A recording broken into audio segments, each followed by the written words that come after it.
My gosh, it's silence without saying anything. My name is Michalis Ganas, and I'm chairman of the Hellenic-American Cultural Foundation. The foundation has sponsored over 40 events since 2011 to promote high-quality educational and cultural programs for persons interested in the history and legacy of Greece. Tonight's event is consistent with the objectives and adds to the development and appreciation of the extraordinary legacy of Greek culture. We are very fortunate tonight, to have with us David Ricks, Professor Emeritus of Modern Greek and Comparative Literature at King's College London. Professor Ricks will read his own translations of a number of modern Greek poets and comment on the challenges of translating modern Greek verse into English. To introduce our speaker, we have asked Professor Philip Mitzis, a renowned classics instructor. Professor Mitzis has taught classics for over 45 years. At New York University, he was the Alexander Onassis Professor of Hellenic Culture and Civilization, and since 2015 has been a global network professor at NYU. I'm very interested to hear how he defines network, of course. Before doing that, I would like to thank 4 board members in particular for making this event possible. I want to thank our Vice Chairman Robert Shaw and Katerina Shaw for their thoughtful and strategic leadership. Robert is the North Star of this foundation and is always a waterfall of excellent ideas and suggestions. In addition, I want to thank Marilena Christodoulou for engaging people to attend this evening and arranging, of course, to have this absolutely wonderful space available. It is difficult to have an event if you don't have a location in which to hold it. Finally, I would like to thank Peter Bezos, our CFO, for always making sure that we are solvent. With that, let me introduce Mr. Bezos. Thank you very much. Let me first begin by offering my heartfelt thanks to our sponsors this evening and all they've been doing all these past years. And I'm, as you know, a neighbor. And since we're doing mortality in poetry, you guys seem to be, I don't know, offering the poetry. And I'll say just a few little words about mortality, which is because I'm in academia and a humanist. And over the past years, when I first came to NYU at the Hellenic Center, we had 5 professors and 2 instructors of language. Now we have 1 professor and 1 instructor of language. And I was told that, well, of course you'll never be replaced because we need to do other things that are more important. So for me, when I come here, I feel, in the universities, it's a story of mortality. And if we're going to survive, it's really for initiatives and organizations like these who are going to save it. I mean, both in classics, there are foundations starting up because they believe in it and love it, and same with this. So that's also sort of a pitch to say, don't waste your money if you want to give something to a university. Give it to organizations like this, because they're actually doing something, and I really want to applaud them for all they're doing. Now, having said these things about our sponsors, I should say 2 things, because I see I'm up here, and I got some sour looks for my shoes when I came in. Now, when I was a kid, my dad said, you got to know one thing. Whenever you're with Greeks, they're going to look at your shoes and judge you by your shoes. I'm sure you've all heard this if you're my generation. And they better be good and they better be shined. So I have a good excuse. Started some new medications and woke up this morning and my ankles were like this and I couldn't get on my good shoes. So Luckily, I found some old shoes in the closet. I'm pretty sure they're my sons. I hope they're not my daughters. And so that's my first apology. My second apology, well, I have a little thing here that I'm going to be looking at, saying a few things. And Greeks have this mania that if you're reading from a text, you're not really a speaker. Then Boris. Have you ever been, this happens to me all the time. You're sitting in a Greek cafe, kafenion, TV's gone. There's a guy from Parliament slowly reading his work, and there's an old guy who says, δεν μπορεί. Πολύ λίγος αυτός. Εγώ θυμάμαι τον Καραμαλή, τον γέρο. Αυτός μιλούσε. Δεν κατάλαβες τι, αλλά μιλούσε. Ωραίος. Which, I followed that advice all my life in my field. You go up there, as long as you're speaking, it's fine. They don't need to understand you. So that served me well in academia. But I'm going to, because borrow, and borrow too much, I've got my little guide rails to keep me without saying too much. So let me begin by saying it's a great honor indeed to introduce Professor David Ricks, a scholar whose work really has shaped the study of modern Greek literature for, almost 4 decades now. We've known each other many, many years. And, well, I don't want to go off the rails, but, there's so many books beginning back in the old days with Shade of Homer and Byzantine heroic poetry, went on to books on nationalism, identity, poetry. It's really hard to think of anyone whose work has shaped the field so much and has saved me so many times when I needed a quick lecture and I could pop one of his well-thumbed books off the shelf, which I think many of people in our field do.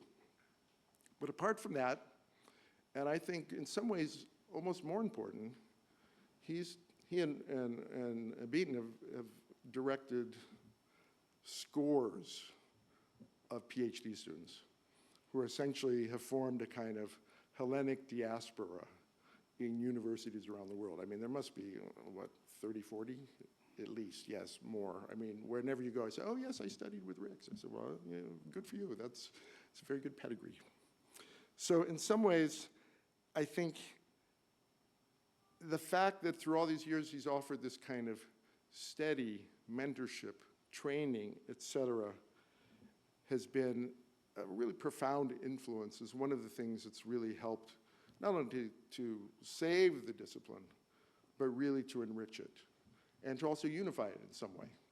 And we've been in, we've been in a discipline which has had its little squabbles, but I would say that David's work, both in the journal, Byzantine and Modern Greek Studies, has always kept a very even keel in terms of the various disciplinary squabbles. And it's always been stuff which allowed for certain kinds of literary innovation, but also always grounded in philology. And the same with Dialogus. But tonight, we're not really going to be talking about that. We're going to be talking about him as translator and poet and a kind of interlocutor with Greek verse.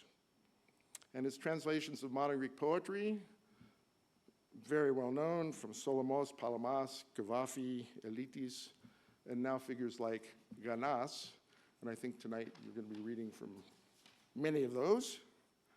They've been marked by, I'd say, really a rare mixture of both tact, kind of, complete faithfulness, and also a certain kind of boldness, that the poetry always comes alive in a certain way.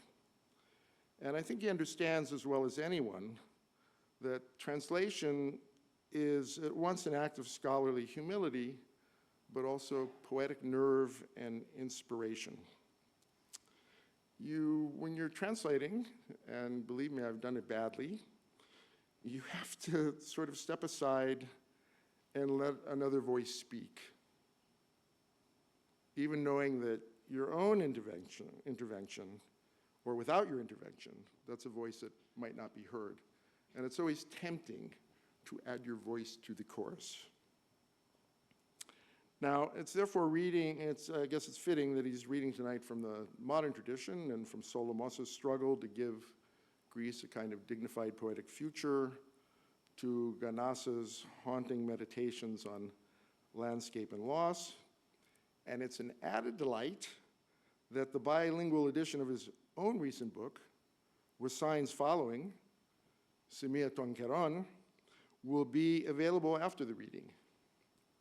It's an extraordinary thing, I think, to witness a scholar whose whole life has been spent bringing Greek poetry to others, now entering that shared poetic space himself in both languages with his usual wit and modesty.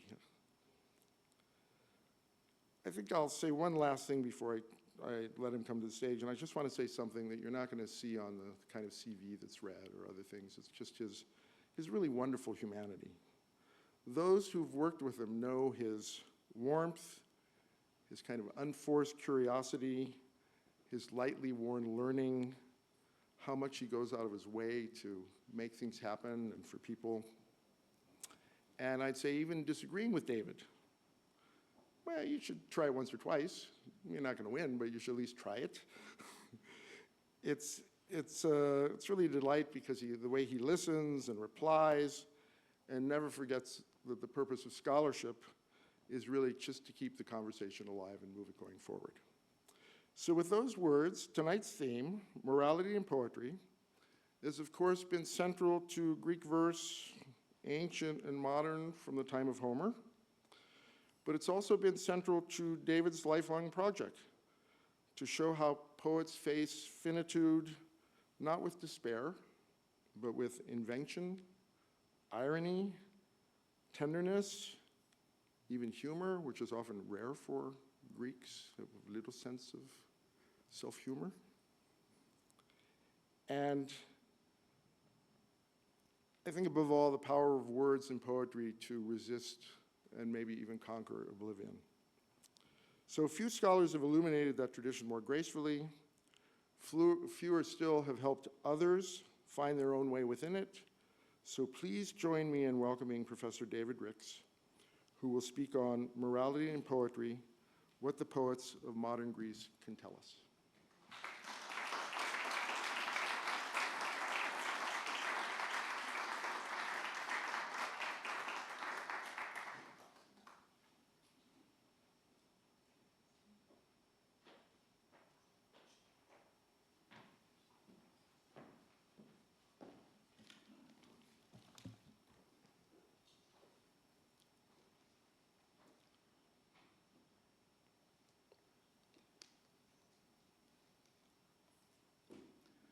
Well, thank you for those very kind words, which stunned me into silence, but also momentary silence, but also encouraged me to draw your attention to my lovely black shoes from Tricker's in London, the famous old shoe shop.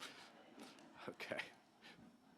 So what I've got in store for you this evening, and you'll get your money's worth because it will be just about a full hour, I think, is what in the sphere of classical music is called a lecture recital. So I'm going to read to you 16 modern Greek poems. Most of them are short, don't worry, but 2 of them are not short at all, in groups designed to have a discernible shape and to give you just enough orientation that the poems make sense, or at least make an impression. And all of that, I hope, without getting in the way of the poetry or in the way of the 14 poets. And from the beautiful program which Diana Wheaton has made for the event, you can see just what different mug shots how different the mug shots of the poets look. So a lot of different personality types. And letting the poets speak for themselves can be harder than it sounds. And in this instance, it's the more difficult because, as you've heard, I'll be reading all the poems in translations, and they're all my translations. I hope that most of them at least earn a living in English and aren't just horribly disfigured versions of the Greek originals. all of them certainly have been at pains to create formal equivalents to the Greek verse. Here and there, however, I will comment on my experience, which will typically mean my inadequacies as a verse translator. It's no coincidence that I've written in an academic form about nearly all of tonight's poets, but academic writing fails, I think, if it inhibits the sort of minute reading and, with luck, creativity which is involved in the making of a translation. And we have something of a commitment to that in my own institution, King's College London, in collaboration with the British School at Athens. We've been organising an annual series of events about translation into Greek and out of Greek into English. And at the back there are some leaflets if you want to find out more about our centre and its work. We're singing from the same hymn sheet as yourselves, I suppose is what I would say. Okay, I'm not someone for trigger warnings, but you've been warned. This evening is about mortality in its various guises. And as Sir Beaton puts it in the Iliad, 10,000 shapes of death surround us. Another thing, another trigger warning, it takes no eagle eye to see that every poet being read from tonight is male. And why? I simply have to put my hand up and say that I don't know how to ventriloquize female voices. And third, please don't walk out now, or if you do so, walk out quietly, that when you see that neither of Greece's Nobel laureates in literature, George Seferis or Odysseas Elitis, have an appearance tonight, though each produced masterly elegies. Because I want to emphasize that it's interesting to know Greek poetry in its biodiversity and not just for its iconic big beasts. So the list you've got in the program will help you to follow tonight's proceedings, help you with some of the long Greek names in some cases, but also help you to follow up those poets that catch your interest. And I want to do another puff or plug here, and that's for the wonderful website which friends of mine have set up, Census of Modern Greek Literature. And you just go there and you can find details of everything that's ever been translated into English out of modern Greek. And if you find something that my colleagues Dia Philippidis and Wim Bakker don't have in their website, then you just email them and they put it up, I can attest, within minutes. So it's a very great site, Census of Modern Greek Literature. So as we get on board now, let me acknowledge first a debt to the Dean of Verse Translators in Greece, himself a fecund and learned poet, Dionysios Kapsalis. And his recent book in Greek on elegy and epitaph sent me rethinking this topic. From Homer and the tragedians to the Greek anthology and the folk laments, Greek poetry over the centuries has been very rich in reflection on human mortality. And the poems from the last century and a bit that I'm going to read from tonight show the Greek poets of modern times drawing these threads together, or sometimes just refusing to draw them together. So, on to my first quiverful of poems, some of which might seem at first sight only obliquely related to elegy and lament. But then when T.S. Eliot wrote every poem an epitaph, he didn't mean that literally. So I think it's only right to begin, and we've heard him mentioned already tonight, with the late Michalis Ganas, who died a year ago yesterday. I was called on to translate some of his poems rather rapidly when he was awarded the Greek State Prize for Poetry 30-odd years ago and was visiting London to give a reading. And we need to disseminate the work of poets, and someone had to translate his poems. And soon the pleasure in attempting to make these poems so rich in local colour at home, however you define home in English, became for me a preoccupation. The version you're going to hear was chosen by the Scottish Poetry Library to represent Greece in the year of the London Olympics, 2012. And I must say it's a slightly odd choice, unless it's simply because the word ball appears in the poem, as you'll hear. And if you want more of Ganas, Yale brought out a splendid bilingual selection called A Greek Ballad in 2019, in part the work, I'm very proud to say, of my old student, Joshua Barley. So Ganas's life and verse, as many of you will know, reflect a polarity between his oppressed and depopulated birthplace in Epirus, and the bit of Epirus right up against the Albanian border, and the hubbub of an Athenian concrete jungle where he never felt at home. And that's part of his appeal to the large audience for his poetry and song lyrics. This poem is a sonnet about Hafthia, the unglamorous heart of commercial central Athens, a place of comings and goings, maybe the most unpoetic place you could ever think of, Times Square. I want to be buried in Hafthia. Posters keep tugging me by the sleeve. Athens, my town with all your beauty contests. I want to be buried in Hafthia. 20 years I've been paying you rent, I have. Through my sleep, mountains and forest pass, fairies swaddled up in morning black. The mulish grudge that I once had against you, I've come to lose it. But on what bus? What madness, tell me, beats me at the heel, and off I go, rolling like a ball, the mute football grounds and the tavernes deep in my bowels.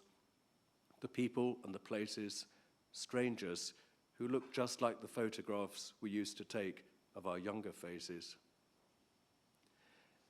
Many of Ganas's poems, and we'll hear a second one towards the end, are about motion and transitoriness, the unstable, unsettled modern Athens whose bustling life provokes in him thoughts of death. But one modern poet whom Ganas rather unfashionably had great affection for, Kostis Palamas, who made some of you suffer in Greek high school, I fear.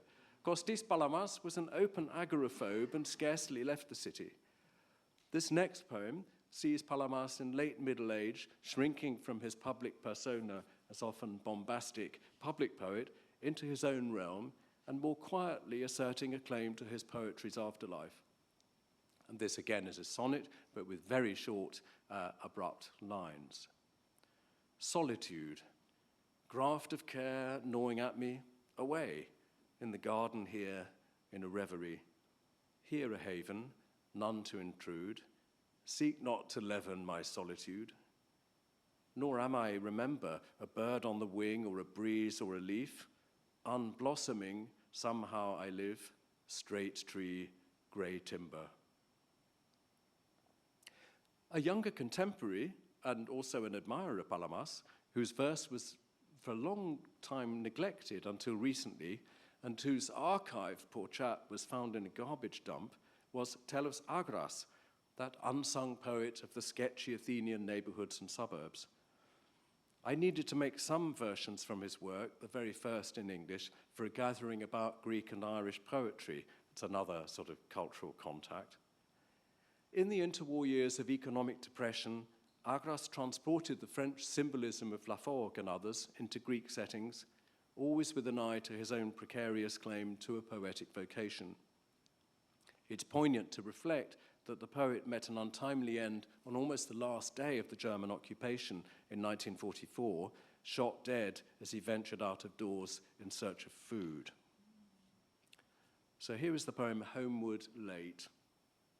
Homeward late as I stray benighted, I reach the square with the lonely streetlight hanging, a damp night wind blowing there, fit to shake it from its string and rip it away. This muffled wind's just right for the skittish light that trembles over the walls, for the knots of small prodigals now left to themselves in the gloom, not a soul to call them home. And the kite snagged in the wires, and the windows flapping papers, not a mark but has its mate, and the flat accordion weeping who knows where and late at some dingy junction seems one with my shadow, passing on, veering off to the corner, at which point a wind whisks it away like the sad chestnut tree plucked bare by the winter weather, seems one with my shadow passing. A more old-fashioned kind of symbolism, poésie pure, is this poem by the neglected Konstantinos Chatzopoulos. It took my eye when I was asked to give a lecture in 2020 and thought I'd confine myself to talking about poems published exactly a century before, and actually 1920 was a pretty good vintage, so it wasn't a hard assignment. This poem eerily prefigures the poet's death on board ship late that very year. The ships, and eyes open to the blur, and eyes as if lost in a vision, and eyes smothered in the blur look out on the ships afar, ships as if lost in a vision. One daybreak they left dry land, their sails spread like a vision, and the waters laughed before them, and wings fluttered around them, in the sails they unfurled to the wind. And the azure was a dream before them, and a white dream they left behind them. Their sails unfurled like a vision, but far out they were seized by a mist. With sails unfurled it seized them, and they were left with sails unfurled, the ships as if lost in a vision. Lost in a foreign daybreak, in a silence all round unstirring, unstirring, unfurled, as if dead, their sails on the bleared waters, eyes gazing on them from afar, on the ships like dreams long vanished. Comparable formal challenges for the translator are presented by Yannis Skarimbas. Better known for his zany prose fiction, Skarimbas was an excellent minor poet, I think, who enjoyed mocking both the bourgeoisie of his adopted hometown Chalkida. He came from a tiny village near Arakova, and he always hated bourgeois people, and also mocking his own poetic ambitions. Hence the incongruity of images and instability of attitude in the poem you're just about to hear. In it, nature herself out of joint is at once friend and foe of a voice that wallows self-parodically in its self-pity and misfit status. The poem, Spasmeno Karavi, has found a wider audience through a musical setting by Yannis Panos, and my translation is, as far as I know, the only Skarimbas poem ever made into English. And even if it turns out you don't like it, I'm going to emphasize that this one is served piping hot because I made it for tonight's event. Broken down boat. Best be a broken down boat in the background. That best, ne'er a mast, ne'er a sail, at rest. Best for the scene to be buxom, and the shoreline dead silent all round, with the prow to repose on, my carcass face down. For the sea to be listless and all the fish dead, be it so, and the rocks disconcerted, and the distant stars peering down at me below. The hours unticking, and the days sad, out of tune, and hollow and motionless in the mute nights, the moon. Best be like that, a tumble-down corpse of a boat, that best, by a dead sandy strand and on muffled waters, at rest. So in the 1930s, when this poem was written, the Greek poetic obsession with the azure seas and skies and the gleaming white houses of the Aegean was taking hold, with its note of ecstasy and in the eyes of some escapism. And at that time, Skarimbas prefers to lay claim to his own zone. It's the brackish tides off the west coast of Evia. And last in this first group of poems, the most prolific of all Greek poets, or at least all the good ones, Yannis Ritsos. His last book, Late, Very Late at Night, published only after his death, sketches the natural and human scene he's about to leave behind. As often, he appends the place, a sleepy town in Samos, and the date. Signs. One by one, the lovely swimmers will take their leave. The sea will be left with the grand autumn sunsets and a frail, sad skiff. We, for our part, continue to put off the rain, the angry winds, continue to put off the ineluctable. For just how long? Dry leaves pile up now on the garden benches. Its rites now in abeyance, up on the hill, the chapel of the Holy Trinity remembers us, perhaps. While, back in the house, here and there on the floor lie the summer sandals and little Persephone's big blue towel. Karlovy, 16 July 87. So note the mythological reference to Persephone at the end. She, of course, returns from Hades every year, but the male poet will never do so. In all these poems, you'll have seen that we find no references to traditional understandings of the afterlife, and the passing of time is indicated by changes in nature and often with a heavy dose of the pathetic fallacy. Any natural imagery was eschewed by that most urban and urbane of Greek poets of modern times, and the one who was found by far the widest world audience, Cavafy. Cavafy was from youth much possessed by death, morbidly so, but productively engaged with epitaph. He became the modern Greek elegist par excellence, and had he left nothing more than his various tomb poems, his reputation would be secure. Rather than read any of those short poems, however, and there are good translations to choose from, of course, one of them by the former Wall Street banker Avi Sharon, so it just shows money and poetry can go together. I turned to a poem which might be thought of as a meta-epitaph, and a second one whose uncharacteristic note of desperation, even hysteria, marks it out as a poem which cannot rest satisfied with the lapidary idiom. So first we have for Amines, who died at 29 in 610. Raphael, they want you to compose a few verses for the poet Amines' epitaph, something in the best taste and polished. You'll be able. You're the right one to write just as befits the poet Amines, one of us. You will, of course, speak of his poems, but speak of his beauty too, that delicate beauty we so loved. Your Greek is always fine and musical, but now we need all of your virtuosity. Into a foreign tongue our grief and love will pass. Pour your Egyptian feeling into the foreign tongue. Raphael, let your verses so be written that they have, something of our life in them, so that the rhythm at each phrase may show that an Alexandrian writes of an Alexandrian. So here, ancient Greek is the poetic language, the culture language, in which the Copt, Raphael, so ably expresses himself.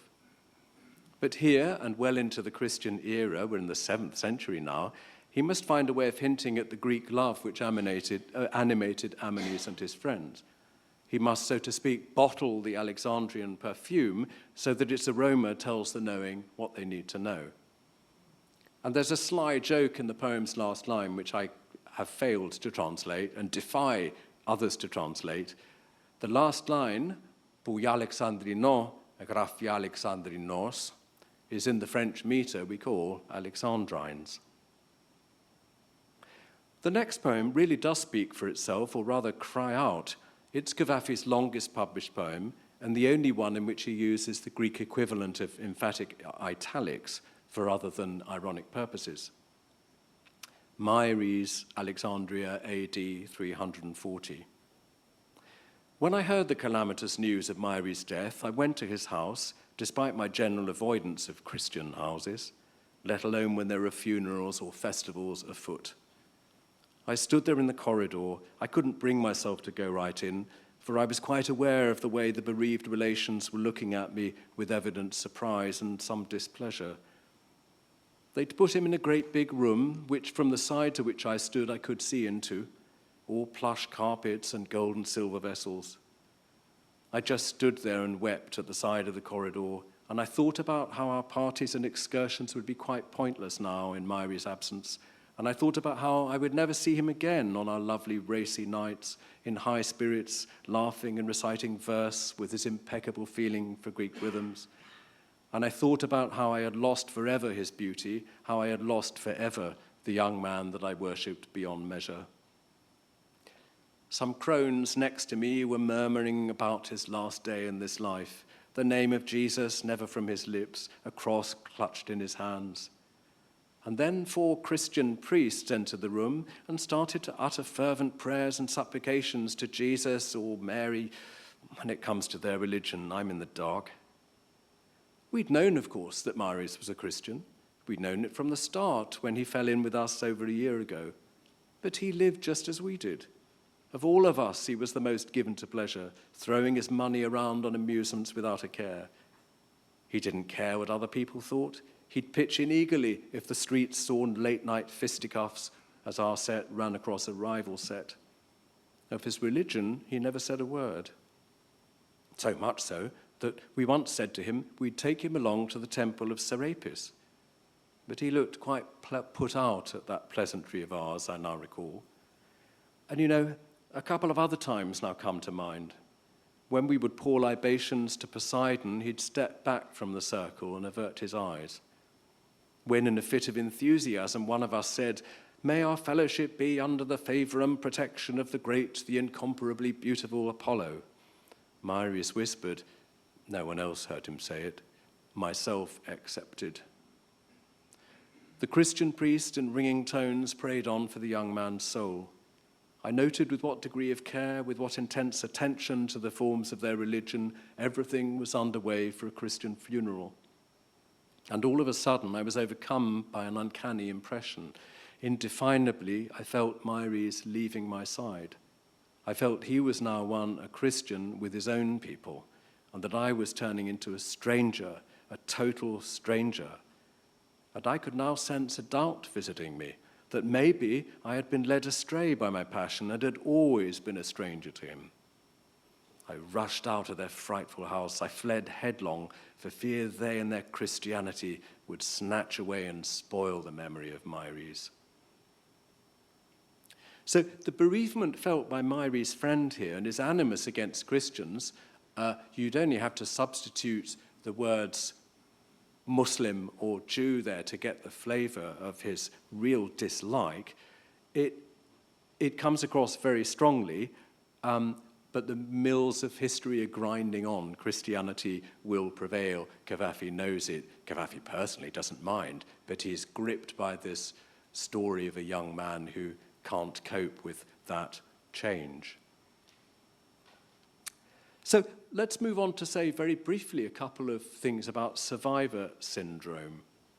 The 1940s were a time of exceptional horror for Greece, with the Axis occupation, the near annihilation of Greek Jewry, about which you heard Tony Molko talk so eloquently earlier this year, and perhaps just as horrifying, the Greek Civil War.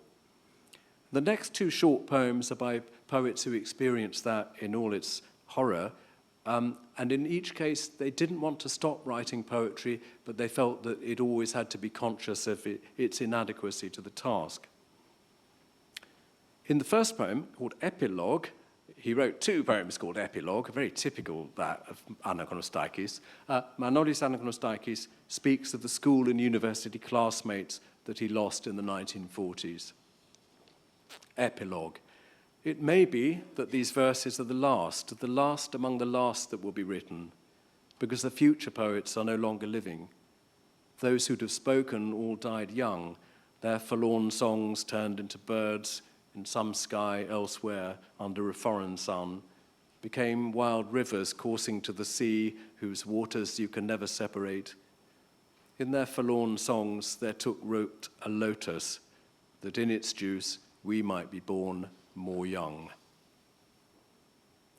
And there's a twist to this in a poem by Anagonostakis' friend, Titos Patrikios, the evergreen Titos Patrikios, who, like Anagonostakis, survived the resistance and civil war with a sense of inadequacy, humanly and poetically.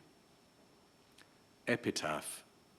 Were I a better poet, I would fit your bare names into one unending sequence going forth to meet the future with nothing but their own intrinsic music. So here we have elegy pared down to almost nothing, but I wouldn't say the poem is by any means inarticulate in the face of death. At this point, I'll have another swig so that I can hydrate for the next section, which requires a bit more. As the British say, I need to give it some welly.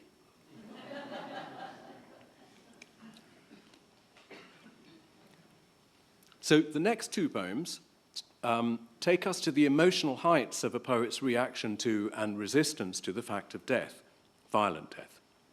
The first, with its Homeric-like catalogue of names, all of the names of the deceased, is in part a reaction to Patrikios' poem, which, as it happens, Xenopoulos didn't like. Its title in Greek, Nekrodipnos, sounds rather grander and has been translated Death Feast and Supper for the Dead. My version in its published form was called Feast of the Dead, more like the sculptural form we find on Greek funerary stelae. But after reflection, I've just grasped the nettle and called it Wake. It's written in a typographically complex form, which I can't hope to imitate. live on stage, and with many broken off sentences. So it's not my printer failing or something like that, or the computer chewing up bits. There are genuinely broken off bits. The poet's seeking to show how difficult it is to speak coherently about the past and sum up his thoughts about death. Xenopoulos served during the Greek Civil War as a military doctor, as it happens on the government side, and so signed off many death certificates.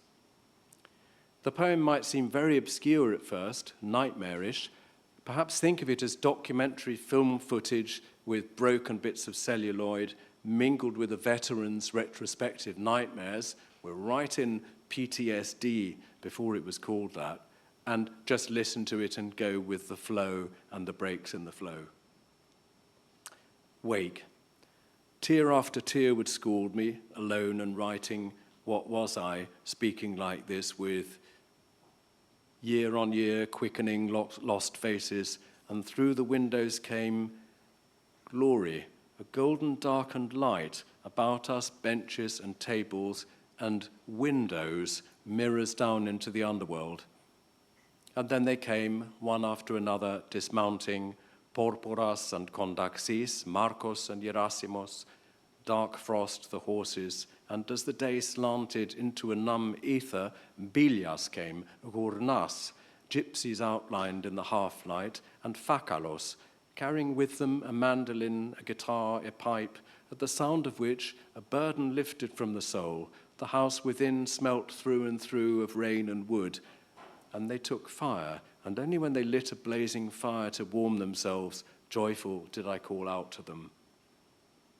Then came Saris and Tsakonas, then came Pharmakis and Toregas, and Sourface with the mark of the smallpox at Akova up at the castle, scrabbling in the earth with his nails till they bled, spoke to me of debaucheries and torments, so sombre I took fright and skidded off downhill.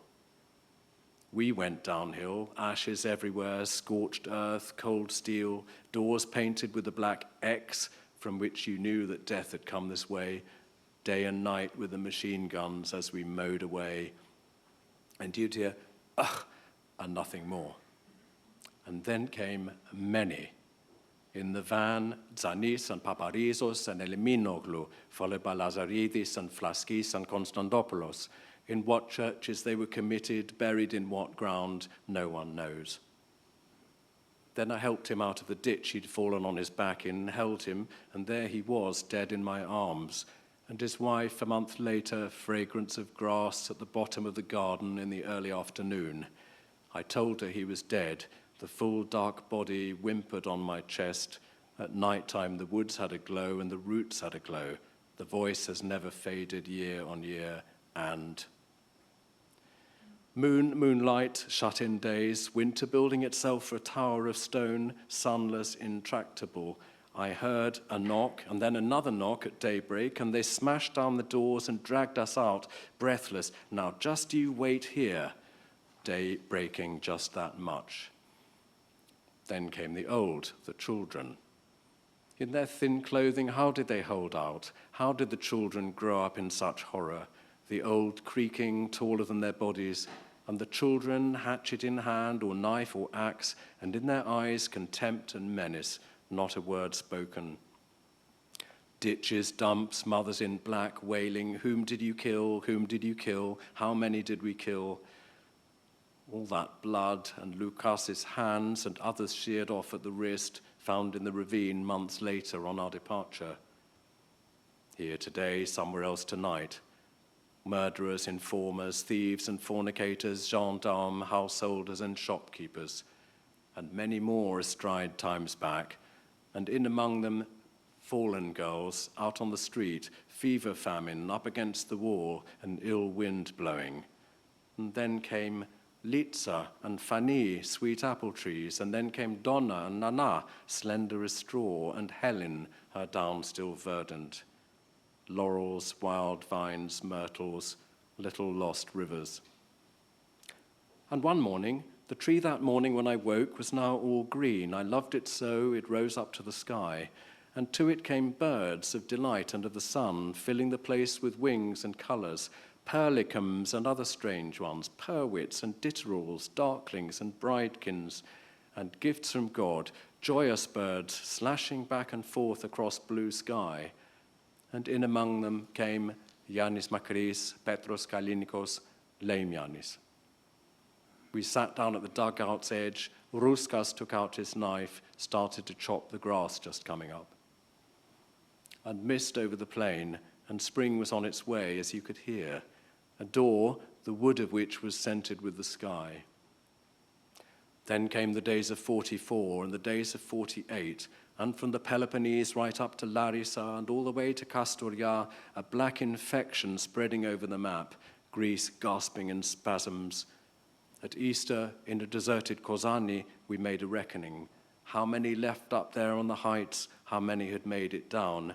Stone, branch, downhill slope, dark river. Holding his broken rifle, here came Prosoros, Pakrisioris, Alafousos, and Zervos, and they approached the gathering. Look, I called, and we all looked. A flood of light, the fruitful sun, remembrance of the missing. Years have passed, we've gone grey, I told them. Then came Zepetis and Zafoglu and Markoutsas. They lay out on the bench, and at one end, Constantine gingerly nursing his foot. Gradually, the sound of voices settled. Gradually, as they had come, they vanished. Took to the valley, puff of wind, they vanished. For one last time, I looked at them, called out to them. The fire was starting to crumble into the ground and enter in at the windows. As just one single star can make night navigable. As in an empty church, abundant flowers bedeck a nameless man, anoint his corpse. In a curious way, the next poem by the national poet, Count Dionysios Solomos, is also documentary. It was inspired by a real event in which a young English soldier of the Corfu garrison was killed by a shark while taking a swim. And you wouldn't have caught a Greek doing that, on the 19th of July, 1847. This might sound perilously close to Jaws, which is 50 years old this year, and maybe even more so because we've got a Robert Shaw in the audience tonight. But let's listen more carefully to the poem. Like all of Solomos' poems bar two, this one was published only after his death, and it was only my irreplaceable mentor, Stylianos Alexiou, who first made sense of it from the hideous manuscripts to present it in the form I'll read. As soon as Stelios did that, I thought I should have a go at writing a translation and publishing it with the results you'll hear. The poem, which is very dense and enigmatic, falls into three short sections. In the first, we have the thoughts of the young Englishman swimming as he thinks of England and of mother. In the second, there's a terse narration of the calm before the storm of the shark attack. And in the last, there's an epigram-like postscript addressed to the mangled remains on shore. The shark. Here comes the bird of golden wing, just now leaving its bow to seek the rocky shore, and feeling there the seas and heaven's beauty, there it draws forth its sound with all its magic, binding in sweet bands sea and lonely rock. Before its hour the star will venture out, send stars in thousands night to bathe with me. Bird, little bird, singing with all your magic, if bliss is not your miracle of voice, no good has flowered on earth, in heaven, none. I had not hoped that life could be so good. But oh, if I could only speed like lightning, with you foam, holding firm till I were back, twice kissed by mother, fists full of home earth. And all of nature laughed and was his own. Hope you embraced him, speaking secret words, bound in tight bands his mind with all your magic, new world and lovely, all of joy and goodness. But his eyes meet the great beast of the deep, and far, alas, his sword, and far his musket, hard by the youth, the tiger of the deep. But as it cut with ease, the fathoms rising towards the white throat gleaming like a swan's, towards the broad chest and the head so blonde, just so, the young man, freed with all his might from nature's lovely, mightiest embrace, she who so sweetly bound him, sweetly spoken, unites in naked body flashing white the swimmer's art and all the might of battle. Expiring, the great soul was filled with joy. In a lightning flash, the young man knew himself. Wonderful remnant of a fallen greatness, dear lovely stranger in the flower of youth, come and receive ashore the strong man's tears. Solomos is famously a poet of the romantic sublime, and that's one reason why he saw his way to publishing so little. It's also one reason why his poems are so blasted hard to translate. But the sublime and the ridiculous can be bedfellows, and no Greek poet was ever as conscious of this as K.G. Kariotakis, a grumbling civil servant, most famous for having made away with himself in the provincial town of Preveza in 1928. A year earlier, he'd published the startling volume of poems and translations, elegies and satires, which might be thought of as one long suicide note, yet full of life and brio. A health warning for this poem, it's the only one in this category tonight, is in order. It's carefully identified as being after Kariotakis, because it cleaves closely to the form of the original, but rethinks it, I hope, in a Kariotakian spirit by allowing some glaring, or really relishing some glaring anachronisms. You run into danger when you do that. An eminent scholar who didn't read the after Kariotakis bit at the bottom then wrote a whole article saying what a swine I was for writing this translation. A spoiler here is that the light fitting here is the idea of the sublime here is simply a light fitting in his room from which the poet thinks of hanging himself. Marche funèbre et perpendiculaire. I gaze at the plaster ceiling. The meanders dance starts to attract. Happiness, I reflect, must be somehow uplifting. Artifice of eternity, roses without end, thorns in a white garland, a great horn of plenty. Art degree 0, how late I come round to your point. Dream relief, I shall make your ascent like some alpinist hero. Horizons of expectations would only close in on me later. Life's stale bread and butter, the affairs, the frustrations. Yes, that nice plaster crown, time for its unveiling. Framed by the ceiling, how well I'll go down. After his suicide, and I don't think that was his purpose exactly, Kariotakis became for some a morbid cult, for others an example of horrible decadence to be avoided. By the early 1960s, the surrealist poet Andreas Empirikos, 4 years Kariotakis Jr., was wondering whether his own generation hadn't done the long-dead poet an injustice. And having set aside poetry for some years in favor of being a psychoanalyst, a photographer, and, yikes, a pornographic novelist, Empirikos found that he got a second wind by personal and reading encounters with the California beat poets. And the poem that follows, the second longish one I'm going to read tonight, so I'm going to take another swig of water, is written out as prose, but you'll hear verse pulsing underneath it. And that's very relevant because Empirikos was the first Greek poet to make an LP record of his work reading, and it's a magnificent work too. In this poem, Kariotakis is rehabilitated to take his place in the pantheon of 20th century poets who had taken their own lives in protest against the inhumanity of modernity.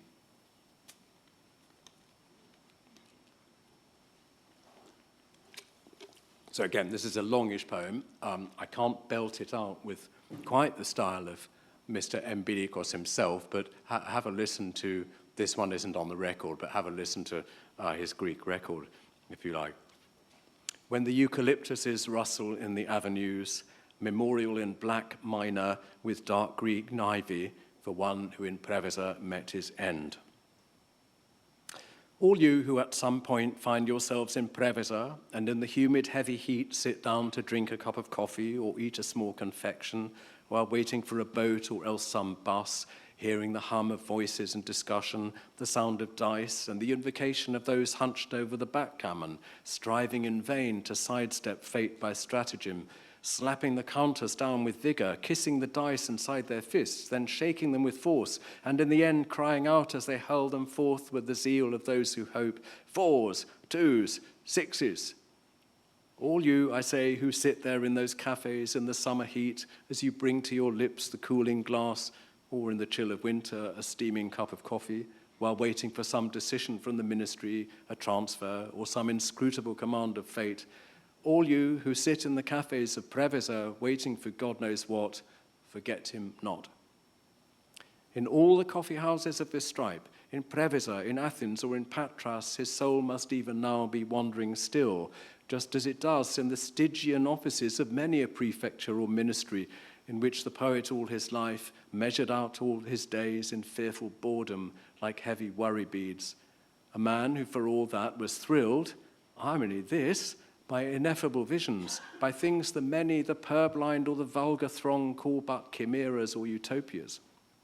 For beyond a doubt, this was a poet who thrilled to such visions, and if he himself, he avowed, he lacked ideals, he did not, but out of modesty or delicacy of soul or fear was just too shy to speak of them or name them, for they were all of them Edenic, and he of the belief that never could he, save in his secret visions, give them expression, attain to them, as if he labored under a curse, this tormented youth, this so, apart from in his last act, and even perhaps in it, this in truth, so blessed one. Oh yes, it is forever in such haunts, place of a skull, Golgotha, or countries of the Styx, that his soul must be forever wandering, and wandering always like the soul of the foully murdered man who seeks his avenging. In all these haunts, as also in those offices where this poet, from behind stacks of civil service papers, sheer peaks of paper empires, and faced with men's basest hypocrisy, this poet, living his life by night, despite the fits of raillery that took him, with genius seraphic and unearthly, framed in his visions heavens of pure innocence. And perhaps the poet saw anew dreams from his childhood years, in some heightened expectation of homesickness for that other Eden, Eden of life within the womb, known in his mother's side before he came to birth, before the umbilical cord was cut, desirous perhaps of finding anew the pleasures of unseen creatures, seeking the bliss of the unborn, existence in non-existence, which the poet called nothingness, hinting perhaps at its unity with the all, longing perhaps for some irrefragable transpersonal immortality, seeking his return to the universal undifferentiated existence from which he took his origin, in quest of the felicity of the blessed ones in the green of Mother Earth, whence all pain hath departed. Never say then that this poet lacked ideals, and do not call his final act an act of cowardice, but keep him in memory always, and most especially when the eucalyptuses rustle in the avenues and you see someone sleeping exhausted in the shade. Remember always that what is called destiny comes to us by many a route and often takes unexpected directions. And remember always those pistol shots, remember Mayakovsky, Trakel, Yesenin, and Cravel, those pistol shots that puncture hearts and silence voices. Remember them always, whatever people say, whatever the papers say that have so much to say, as, for example, in quite dramatic circumstances, KK, a civil servant from Athens, lately transferred to Preveza, put an end to his life. At the Union of Greek Ladies, a large ball was held last night. The young ladies of the Union, wearing national costume, executed Greek dancers. Madame K's dress of organdy with a deep décolleté was of indescribable loveliness. The president yesterday received the Japanese ambassador. The dockers of Hermopolis have gone on strike. New syphilis drug discovered. In a house of ill fame in Piraeus, a tanner, John N., butchered fille de joie Anastasia H., mother of 3. Say not then ever that this young man lacked ideals, for he looked long over the edge of various abysses, like those who go in quest in the Alps at the precipice's very edge of Edelweiss, hearing with horror from a height the groans and lamentations of the wide world, while in his soul there perhaps sounded crystalline watercourses and sounds divine of paradises. Say not a word tantamount to aspersion or condemnation of this young man who in Preveza met his end, for Preveza, wherever you find yourself, will ever be near you, and it will ever threaten you with fog, with humid heat, with dilapidated houses, leprous walls, with dogs thin and mangy, with people and the Anopheles mosquito, with malaria, TB, with spitting of blood, and with a terrible, unbearable ennui.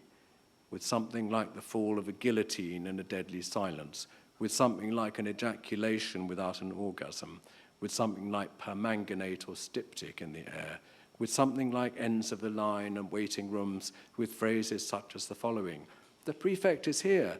"He is not here. The prefect is coming in his landau." And with an utter melancholy, heart-wrenching sadness that reaches to the skies, wreath of funereal smoke, at times slow, at times rapid, like grief over a protracted or a sudden death, at the very hour that in the twinkling of an eye, or with an insensibly diminishing slow pace, the heartbeats cease forever. Never then speak ill of this young man who met his end in Preveza. He was a remarkable poet, who, had things differed by a hair's breadth, would have hymned the burgeoning of the earth and all the passions of the stars, had not a hard fate crowned his brow with dark green ivy cropped from tombs, but which is ivy nonetheless, a plant sown by gods as much as laurel.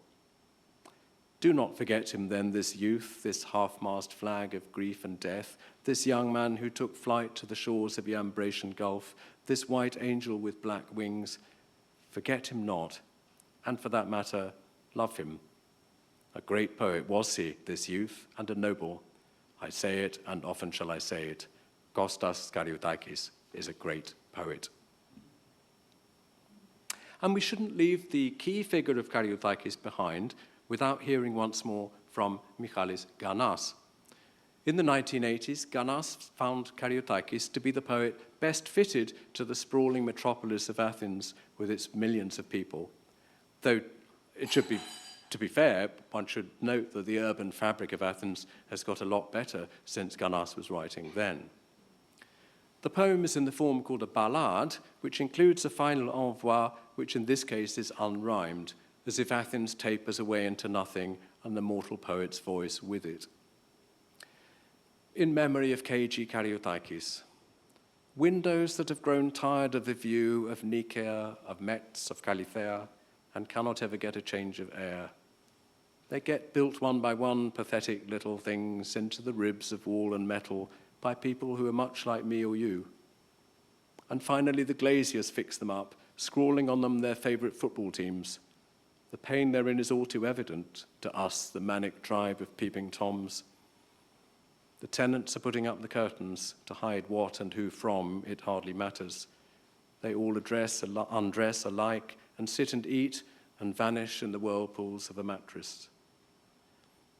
Why does it have to have such a sad ending, a poem with such a growing population? Who can have laid on me the obligation of knowing that behind my back they're laughing, tenants, contractors, janitors? So Ganas, like several of the poets I've chosen to read tonight, is in this poem both rueful about mortality, for Athens' growing population means that more will be undone by death in future, and suspicious about his own claim to poetic immortality in the face of death. It's not invariably so with the Greek poets. The great exception here, and one whose absence I can only lament, is Angelos Sikelianos. He, with Cavafy, is in my view the greatest of the 20th century Greek poets, but he is a devil to translate. The American poet, currently Professor of Poetry at Oxford, A.E. Stallings, has made beautiful versions of some of Sikelianos' poems, but even she hasn't essayed to translate his very hardest poem, Mitir Theou, Mother of God. This is a very complex sequence in rhyming couplets written on the death of his sister Penelope. I attempted, for the purposes of tonight's event, to make a version of its final section, which has the Pauline epigraph, Kate pothi o thanatos is nikos, death is swallowed up in victory. But I found the results abominable, which just goes to show that it doesn't always, you don't always get the rub of the green when you're translating. But I hope someone else will make the ascent of this pinnacle of modern Greek verse and dispatch to earth an English version worthy of the poet. So let me end not with those Olympian heights of grief and grandeur, but with a deliberately homespun, modest sonnet by just the second of the two living poets who featured this evening, the other one being the full of days, Titos Patrikios. This one's by Yorgos Koropoulis. I've said that our preoccupation tonight is what the modern Greek poets tell us about mortality, a rather different way of putting it than asking what they teach us. Most deaths are, let's face it, ordinary, or on the face of it, ordinary. And my final poem, by Koropoulis, both acknowledges that fact and makes something of it. And it's called Postscript. When evening came, you'd pore over the paper, not that you yourself were ever the story. Well, now I'll write with the news. I found you paler, and you were being dressed up in a hurry. As if it was the end of a card game, your people set to clearing things away. It was high time for you to be off home. It was with you in the parlour that we stayed, till we could hear the very break of day, the very snowflakes melting in the air. You'd kept us company all through the dark, and I was thinking you'd prolong your stay. But suddenly, there you were, just like the mark left on the finger when the ring's not there. Thank you.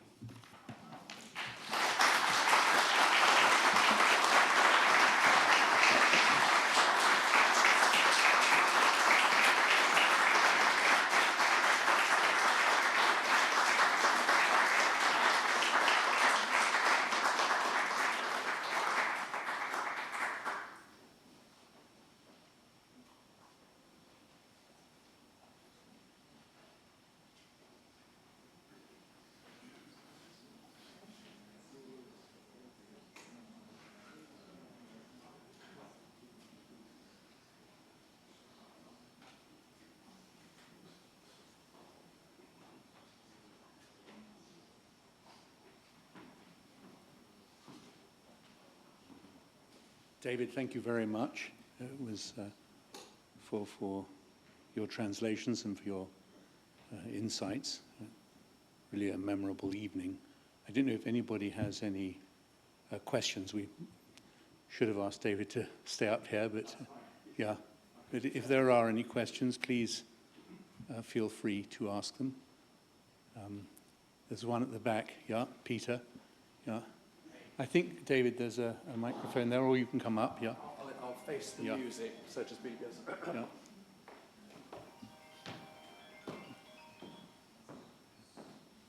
Yeah, go ahead, yeah. I think it might be because we brought our attention to it in the beginning. The first poem, the Ganas poem, you mentioned the word ball and rolling into a ball, and it made me think about the Andrew Marvell poem, which was from Mistress, and that was picked up by T.S. Eliot Fruitcroft. And I was wondering, is that my making that assignment, or is that something that Paul would have done, or you would have done? Are you trying to look at those poems? This is a very nice point. An interesting thing about Michalis Ganas, which was commented on in a typically trenchant comment by Nasos Vayenas after Ganas's death, was that the source of Ganas's poetic strength and virtue was that he was essentially monolingual, and he didn't read things in other languages. He drew always on Greek things. He sometimes read English poetry in translation. So here I think it's improbable as a literary fact, but very fruitful as an insight into how images might cross languages. Yeah. So at the opposite end of the spectrum from tonight's poets would be Emeritus, who was saturated not just in the American beat poets, but in American fiction, especially Melville, in French poetry, German poetry, the English Romantics, and so on. So going through Emeritus, you can often just, if you were in the spirit of hunting for allusions, you could just sort of go right through. I mean, the one I read, there's about 15 poets either mentioned or manifestly alluded to. Ganas is very different from that. He was a very reserved, I don't mean person, but he was a very reserved poet who never wanted to display his reading, although he was very deeply read in Greek texts, not just modern ones, actually. And that's something I've de-emphasized tonight, I suppose just for variety, a modern Greek poet can never forget that she or he, but particularly at the moment she actually, because many women poets are writing on mythological topics in Greek now, they can never forget that they've got some tie to the ancients, even if it's something they might want to resist. And a very good example from the late lamented Zeni Mastoraki, who died last year, was she would write these savagely revisionist poems relating to mythology in a sort of feminist spirit, saying, you know, I can't swallow that because. But thank you for the comparison, because of course there's comparisons to be valuable don't have to have literary historical foundation. They could be just interesting comparisons of imagery and so on. Any other questions? Yes, one. Visualize the art of the translation. So do you crowdsource folks and run ideas by it, or is it more of a solitary you and the Okay, that's a fair question. Quite a lot of the... I've got to make one major caveat. I'm not a person who, by energy or ability, has ever translated a whole book of a Greek poet. So I leave that to others. I sort of dive in on things that I think I can do, and sometimes I'll do it because I think I can do it better than the other fellow. So that's true of some Cavafy poems, for example. I do like to give them a test drive by reading them at occasions like this, and sometimes finding out from people, including people who might not know Greek at all, probably don't, does this stack up in English? And if it doesn't, one should probably sort of limp away and say to oneself, you know, nice try, but it wasn't comprehensible in English. I probably don't show drafts to people much, and in that I'm a bit like my friend and mentor Nasos Vayenas in Greece, who translates quite a lot, and he never shares drafts with the poets, because in a way he doesn't want to know what they think, because he's going to do it his way. It's his way, or yeah. John. Yeah. Similar question regarding translation. I wonder if you might be able to take one of the poems, a portion of one of the poems you read this evening, and tell us the choices that you made in translating, with consideration how you thought about meter or rhythm or sound or motion or literal meaning. That's a fair, that fairly puts me on the spot. It might take a bit too long in terms of a sort of workshopy like answer. Were I to give a spot sense of how things work, I would say a translator worth her or his salt ought to find doing the meter the easiest bit. So what people tend to say is, ooh, you know, that poem, I really like that poem, but it's rhymed, so, you know, don't go there, I can't translate it, couldn't possibly. Whereas I think one ought to have a go at it, and it might not work. It's often to do with certain kinds of cultural specificity, which from time to time just can't be done except with very laborious paraphrase. And in the world of modern Greek culture, a characteristic example, I'll just give one example to fob you off with, if you like, would be, you know, Ritsos' beautiful and celebrated poem, Romiosini. And the title of that poem has been translated many different ways, some of them intelligent, some of them absolutely idiotic. Some translators have just thought, and I can't blame that at all, just thought, it's too difficult, I'm going to call it Romiosini, and then I'm going to have a footnote explaining what it means. Certain terms like that are very, very hard to transplant. If you wanted to ask me where I stand in the sort of ideology of translation, I'll wave a little flag, which is the biggest one I can find, to say that I am a supporter of domesticating translation. So I think it ought to come out as if it's an English poem with, if possible, no sign that it originates as a Greek poem, other than the fact that still, as it were, the moral copyright rests with, and sometimes the legal copyright rests with the Greek poet. I hope that's enough of an answer for now, but it's, to pick up the earlier question, it's jolly interesting talking about translation with students and others, because, among other things, they quite often find off the cuff a much better idea for making a translation than you could do yourself. Well, one last one. Yes, the lady there. Yeah.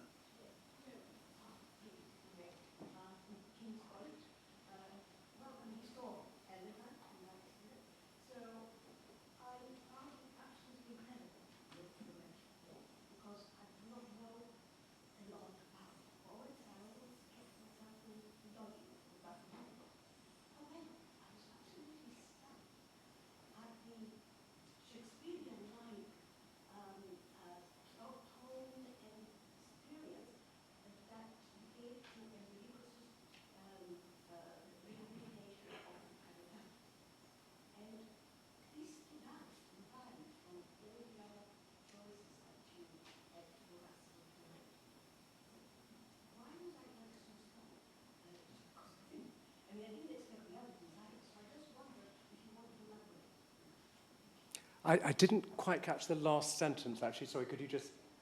Yes. Why could you elaborate on your choice of this different delivery of the poem and Emeritus, and Emeritus' Okay, way of writing it himself? Okay, that's an interesting question. One thing that's worth emphasizing is that, modern Greece's ties to orality are still very strong, and that is reflected in a lot of these poets, and it's exemplified by the fact that some of them actually wrote song lyrics, like Ganas famously, and many others, like Karyotakis, have been set to music. Empirikos is definitely a conscious oral poet because he, as I mentioned, when the project of perhaps recording Greek poems on long-playing records, which of course weren't very long-playing compared with our facilities today, when it came along, it was just, for him, manna from heaven. He could go to a microphone, read these things, and reach a wider audience, also perhaps get through to an audience that might look at a long poem in prose and think, hang on, call that a poem? And then he'd show you that it was. He does lend himself to oral presentation. I'll be quite candid and say I wanted to have the Karyotakis poem. The Empirikos poem, which is most overtly, even more overtly concerned with mortality, is one called Istinodon ton Philelinon in Philhellene Street. But that's rather X-rated, so I thought I just couldn't do that tonight. It's basically how the poet has a vision of conquering death by witnessing scenes of men groping women on public transport. And since public transport is full of signs saying, don't do this, I thought that wouldn't be quite right for our foundation tonight. David, thank you very, very much. It was inspiring. Yes.